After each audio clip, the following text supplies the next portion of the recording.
Hello, everyone's doing well, and today we're gonna listen to me talk about how great of a trip I had to the Battleship, New Jersey. I should be aware I'm a little bit under the weather, so I'm not super high energy, but it was a really great trip. It is travel guide time, so recently I wanted this video a little bit closer to the actual trip, but timing situation did not work out that way. That's still fine, still pretty fresh in my mind. I went on a work trip to New Jersey, not the part where the ship is at, but a different part. But I volunteered to go so I could drive down and see the ship. So here we go. So yeah, here is New Jersey in all her glory, sitting here in Camden, New Jersey. You can go see her at any day of the week, 10 to 4, I believe, 10 to 3. But yeah, let's just go through my pictures. So first off, we landed in Newark, and we're gonna drive down to Camden. So just outside Newark is this place called Lord's Bagels. It's basically just looks like it's built into someone's house. The rest of the houses, like buildings around here, it's just a neighborhood. Goes on the corner, so parking isn't the best, but their breakfast bagels are delicious. I highly recommend if you want to get some good breakfast, go to Lord's Bagels. Very, very good. And so it says Bagels Boulevard, but if you just type in Lord's Bagels, New Jersey, around Newark, you should be able to find it. I think they have a social media presence. Yes, very, very good bagels. Recommend getting them there. We drove down. It was a bit raining.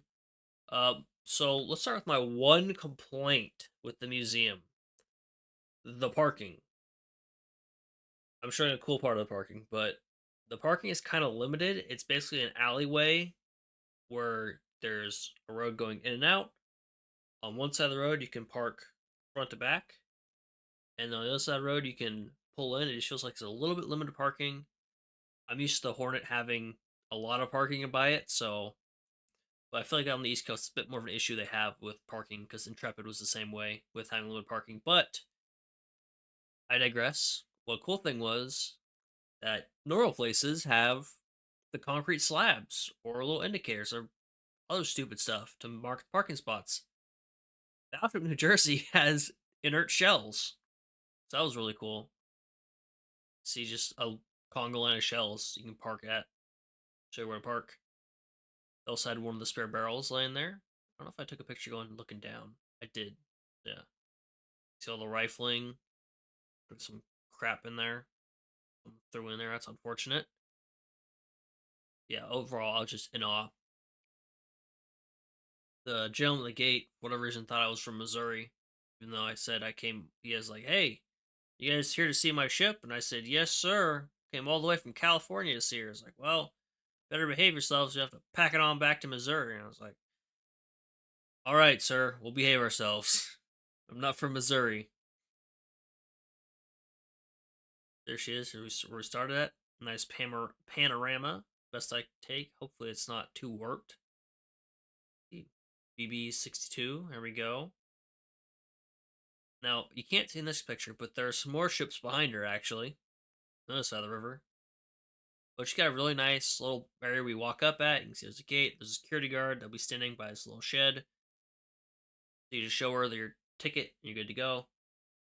Intrepid's a bit different. They have whole like airport security, but basically when we walk in, there's a little cafe to the side, it's a gift shop. I don't know if they had any food there when I was at the time, but you walk to the very end, get your ticket, give you a little brochure. There's a little QR code. You can get the audiobook. That's nice. We didn't, or the audio tour. We didn't use that because I was on with earbuds, but we had an excellent time regardless. Yeah, so here she is. You can see the 6-inch guns and part one, two, the dual purpose 5-inch secondaries. There we go. You can see her missiles and some of the other anti air systems from later on. Part three and the helicopter. And they had an event here. There's the audio tour. I don't know if you can get the QR code from that, but they had an event going on. I think that in the morning and in the afternoon. I think it was like Students' Day or something going on. And in the afternoon, they had like cigars on the ship, which is like $100 admittance. But normally, if you go to a place and they have an event like that, like okay, well, this event's gonna make us more money, so we'll just kind of shove people along, get get them in and out quick. It wasn't like that. It was, everyone loved being there. Incredibly friendly staff. Everyone was super excited just to talk about the ship and talk about their job and what they do and their experience with the ship and all that. It was just fantastic. I couldn't ask for more. Go up and I have pictures once we get closer, but all these plaques, these little monuments here, are of her deployments. I think I have one. There's another one of just the battle of the ship, Marshall Islands campaign. There we go. So yeah, all of them are just her various deployments. Here's looking from bow towards the stern, so you can see the big old 60-inch guns there. They're capped off. They have a nice little cap on them. That's cool. And we're sending over the acre chains. These are just the scale of this thing is incredible. New Jersey is the first of the Iowas I've been on. I haven't been on any other of the museum battleships. Hopefully, Iowa next year. I was supposed to go this year, but that didn't work out. And then Missouri and Wisconsin at a later date. And so I have a couple pictures like this, but if you look across the river, you see two ships. The one on the right here, this white one, is the USS Olympia from that fought in the Spanish American War over in the Philippines. So she's hanging out there. And then in front of her, and so Olympia is a museum you can go visit. I didn't have a chance to go. I went with Cokers, so we kind of had to, share the time, but they enjoyed the senior jersey, but I didn't want to push them too far. Just, say, all right, we're just going to museum ships. We go to another one, but they didn't go with me actually. And then over here, this is a captured, what I was told was a captured German coal ship. So is the mast and stuff, just to save on power. But it's been converted to a really, really fancy restaurant. So that's a really cool thing. So, got a pretty penny, you could have a nice meal and look at New Jersey. There's her bell, looking down. And these are the mechanisms to pull up the anchors. Those will spin. You don't want to be in here while they're spinning around because get caught. Various things from the service members had. Christmas card, various cards, dog tags, all kinds of stuff. Here is the go back. I think it would autoplay the video. Wishing well. So you can toss coins down there and you can see it goes all the way down. I think it goes all 5 stories down. I'm not sure, but that's very steep ladder. So if you want to, throw some coins down, make a wish, there you go. Here are some very posters we saw. Talk about the naming conventions like Battleship States. Exception is USS Kearsarge. This Kearsarge is always, except for the first one, it's always named after the first one. First one named after the mountain. Yeah, so I'm talking about, and then how we variously upgraded the names in convention, like aircraft carriers started being named after presidents and stuff. Here's New Jersey going through somewhere. Here's the previous New Jersey with the interesting gun layout of the guns directly on top of each other rather than staggered a little bit, super firing.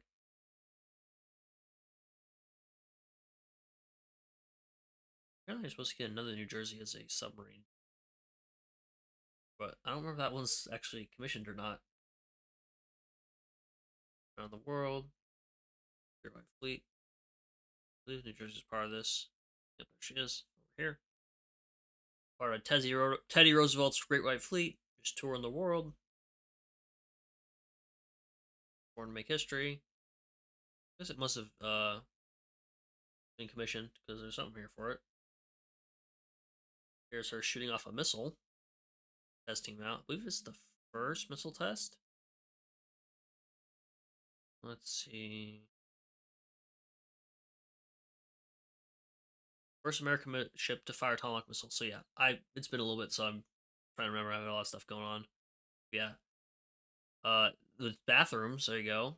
They had Newports as well as Cheez-Its in the ship store. Of course, this ship served on and off from the 40s till the 90s, so it makes sense. Here's a model of her. Very cool. So this is a concept they had for freaking for building New Jersey and eventually converting her into an aviation battleship. I take this photo mostly because I have a friend who really, really hates the concept of aviation battleships, and I understand why. They are trying to be two things that should not be mixed. Yeah, so if you want to know what New Jersey could look like as an aviation battleship, well, you can look at a model of her like that on top of her. So if you go visit her, you can see this in one of the displays. And what's cool is even if you don't have the audio thing, the audio guide tour, everything is just like tape on the ground, so you just follow the colored tape. And there's four different routes. The first one's pretty long, then a little bit shorter, and eventually you finish up with the first one, and you can go three different ways. One's like 10 minutes, one's half an hour, one's an hour. So yeah, here's New Jersey and her little voyage. Go down to Pearl Harbor, over jumping around. Here's a model of the gun turrets. I actually got to tour the whole gun turret assembly. So, not the whole thing, but we went to this level here. Then we walked down to this level. We looked into this level. Then we off to the fire control and the triggers. Go. He's got a video of it. I don't know if he'll play the music or not, or the audio. Hopefully it doesn't get loud. Another model of her. Photos, Guadalcanal. Here is Halsey having cake that's shaped like a battleship. That was really cool. Bit photo. Here's a comparison of the shells. Some for the different guns. So the 14-inch, 1445, and the 1650. As you can see, very big size difference in like 12-inch. And then they had, I'm assuming it's a replica of one of Yamato shells. So yeah, this just a massive bullets. Talking about the different classes and the various ships that were made at the time. Obviously, New Jersey gets a 100 score on this for like what this is about. Here's Richelieu. Tells her because she has the quads and then the god awful gun layout in the back. I'm not a fan of that. Here's King George V, or one of the King George V's. But it's just an incredible experience just to see all this. I was just in awe. So I didn't take photos of absolutely everything, but I get the point idea across. Holy shit, it's already been 13 minutes. Wow. USS Iowa, one of the planned Montanas. Took that photo because I didn't think they'd have another Montana. Here's Veneto, I believe. No, it's Roma. Roma with the has the painted deck. Yeah, there's a lot of models of New Jersey herself and a bunch of the other contemporary ships. That's really cool. You can see comparisons. And here's New Jersey again. And these gun tubs got turned into pools. I don't know if that's the exact spot, but there's a couple of the gun tubs that were pools. And here is an RC of USS Montana, the one first the Montana class that was not built. Yeah, this is a fully functioning RC boat at one point in time. I don't know if it works now. I didn't realize that because I was looking right here. It's kind of blurry in the photo, but there's a switch. That's weird. Why is there a switch? Is it like play noises or stuff? And then I read over here somewhere an RPC boat. That's cool. Once again, looking at across, seeing Olympia and the Collier. Here's the ship's silverware. Take a picture of this because I remember seeing one of their videos talking about ship silverware. So, yep, really nice to see. I really like this bottle. Very cool little thing there. talking about naval camouflage, and so the razzle dazzle and the dazzle camouflage. I don't know if I got the photo. This is related to my business. So here's a collection of all her battle stars where she earned them. The buttons didn't work, so it didn't play like little noises. I don't know what would be playing, but it did not play them, unfortunately. See, so most of them in the Pacific War, 4 in Korea, 3 in the Gulf War, 3 in Vietnam. Here's the old New Jersey. See a better view of the double stack guns.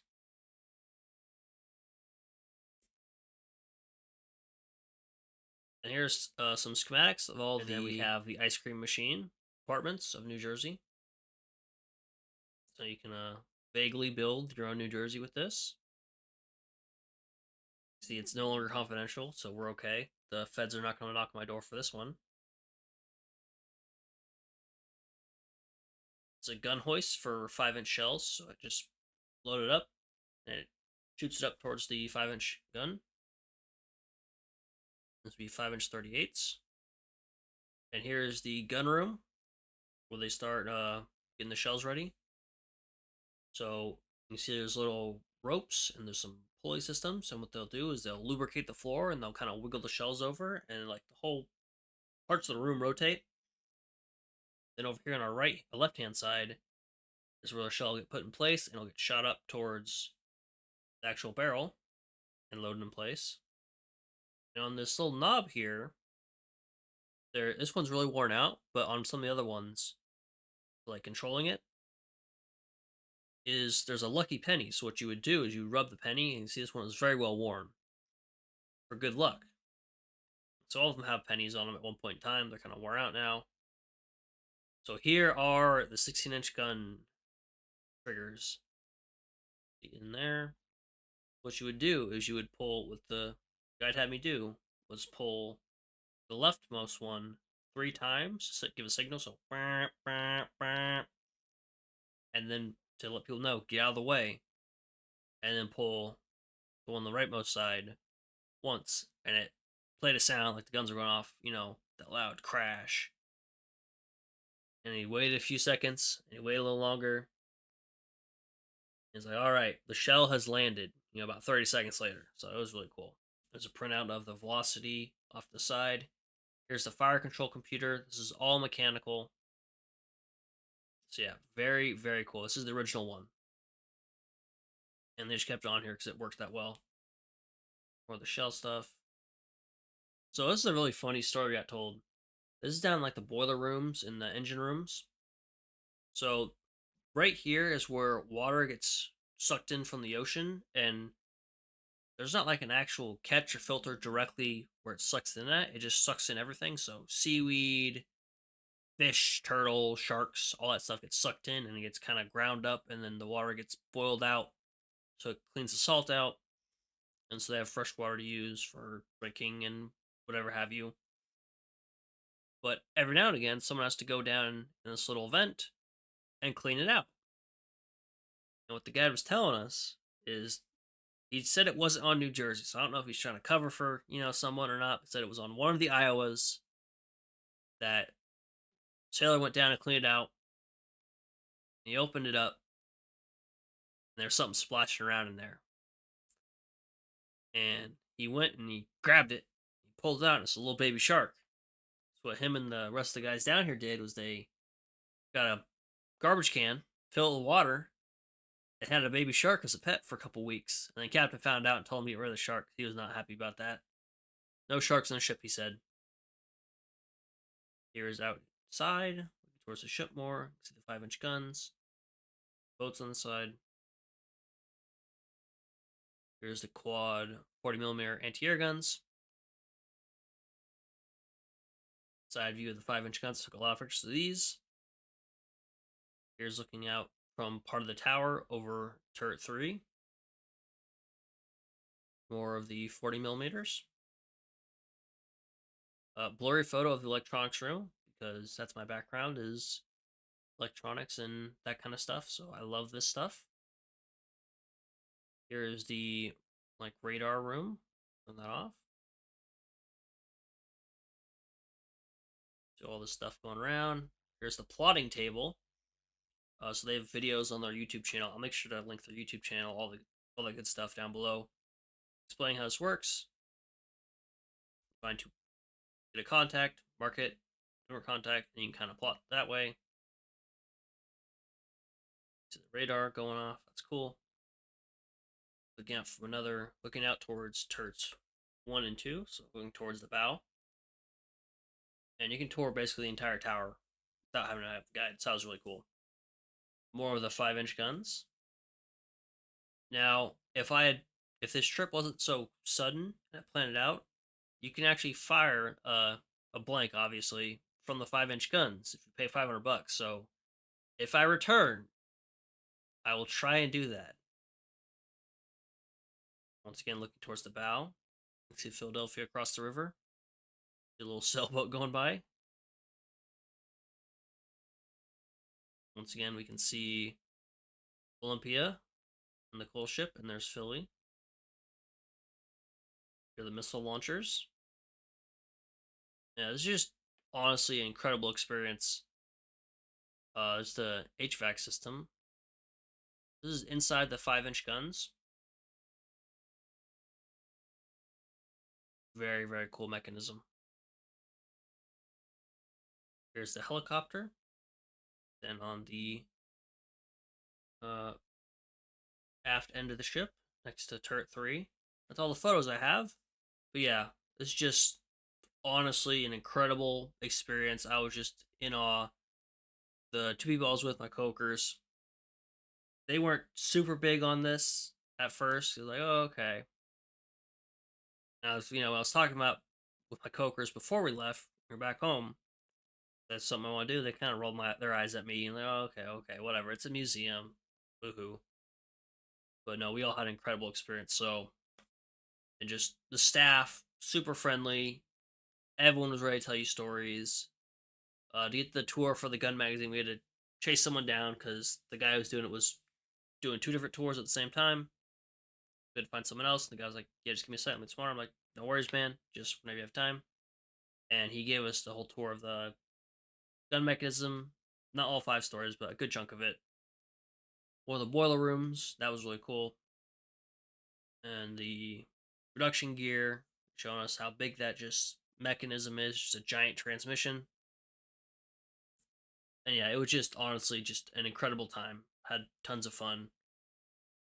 Very, very happy I went. It was probably my favorite museum ship experience. I don't have a whole lot, but between the 3 I've been to, so that being New Jersey, Hornet, and Intrepid, I would rank them in that order. So I'm gonna next time I go to the Hornet, hopefully it's sometime soon. I have a friend that wants to go. I have a couple friends that want to go, so we'll probably take those 2. But actually go on some of the tours, like the guided tours, and talk to more people because when I went to the Hornet previous times, I wasn't as talkative as I am now. And so here I'm just like make the most of it. Talk to anyone who wants to talk to me. So yeah, it was just a great experience. But I would rank New Jersey is my favorite so far. Hornet close second. And then Intrepid number 3. But yeah, so yeah, if you're ever in Camden or in Philadelphia or in southern Jersey or eastern Pennsylvania, I definitely say go see New Jersey. Um, I was talking with some of the staff there, and one of the guys said that New Jersey is the least visited of all the Iowa museum ships, which I thought was a little bit sad. I get that Iowa is in Long Island, not Long Island, Long Beach, so by LA, very very densely populated. Makes sense. And then Missouri is in Pearl Harbor, so obviously people go see Arizona and they go see Missouri. Like, okay, maybe she should be third. Nope. Even Wisconsin in Norfolk beats her. So hopefully I've convinced you to go see her, and let's see if we can bump her numbers up a bit, because I'd like to see our girl New Jersey up there in the numbers a little bit more. She will be going to dry dock in the coming years. I think they're aiming for 2025. So I don't know if you'll be able to see her while she's in dry dock. She'll be basically across the river in the Philadelphia Naval Yard. In I think they said dry dock number 3. That's where she was a lot of time when she went over there. Was that same dry dock? So you'll probably be able to see her from crossing one of the bridges. But I don't know if you'll actually be able to go on her at the time. Might be some safety issues there. Her being out of the water. So just not want to risk that insurance issue. So yeah, try and go see her before then. If not, you can see her after. The YouTube channel is always available. They do a great job there. And what else? I was so happy, like just elated to go in this museum just to see New Jersey. It was it was worth the 6 hour flight and then the 2.5 hours of driving on the other side of the continent that I've never driven on before. So yeah, definitely go. They redid the wood on the deck, so this is teak. This is all new. And what I found out is they have a different method than the other museum ships, where they would just, or in the past, they would just have the solid teak. What they did is they shaved like a 1/4 inch or so off the bottom, and put naval grade plywood underneath it, so it seals a little better. So hopefully it'll last a lot longer that way and prevent leakage. But yeah, go see New Jersey. Definitely worth it. I'm not. I know I don't sound as excited right now as I was at the time. Just a couple days later, and I'm fighting off a cold. So thank you for watching. Hope you enjoyed. Please go see New Jersey. She was definitely worth it. And I'll see you next time. Bye bye.